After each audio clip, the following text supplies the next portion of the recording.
Helo, Fion Rhys ydw i, curadur celf weledol Canolfan Celfyddydau Aberystwyth.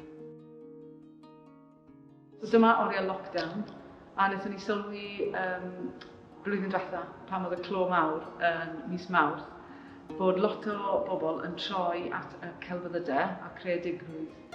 I weld nhw trwyddo, lot o bobl yn postio pethau ar y cyfryngau cymdeithasol. A o'n i eisiau dal a ciplyn o'r amser eithriadol yma, lle ni gyd wedi bod yn yr un sefyllfa yn gwynebu'r un peth. A beth oedd yn ddiddorol, oedd lot o artistiaid proffesiynol a artistiaid amateur yn rhoi mewn. Felly, wnaethon ni rhoi galwad agored mas i ofyn i pobl i rhoi gwaith i mewn sydd oedd wedi cael ei greu yn ystod y pandemig a oedd yn ymateb i'r pandemig hefyd. Felly gaethon ni dros 1000 o geisiadau a oedd ni a Anthony Chaplin, curadur yn Oriel yng Nghaerdydd o'r enw G39, wedyn yn siarad am amser hir o sut i ni'n mynd i ddewis mas o gymaint o geisiadau.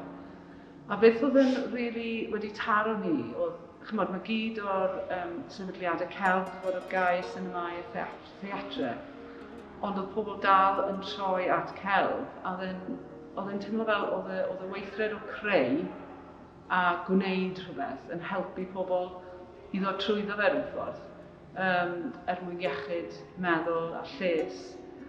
Felly, wrth deffo y gwaith, oedd e'n bwysig iawn i ni bod y stori yna hefyd. So, oedd y stori tu ôl y gwaith just mor bwysig ar gwaith ei hun. A fi'n credu beth sydd yn ddiddorol iawn am yr Arddangos yma yw bod lot o artistiaid amateur a proffesiynol yn dangos drws nesaf i gilydd ar wal. Felly bydd Oriel Lockdown yn agor Mehefin 20, a byddai'n gorffen mis Medi y 5, a ni'n edrych yn fawr iawn i groesawu chi nôl yma. Os allwn ni ofyn i chi bwcio o flaen llaw, bydd y link ar y wefan a bydd slot o hanner awr i bawb.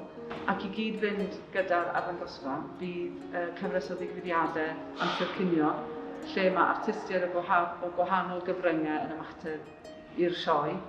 A hefyd, rhaid i ni diolch i ffrindiau y Canolfan Celfyddydau Aberystwyth am ariannu gwobr i artist.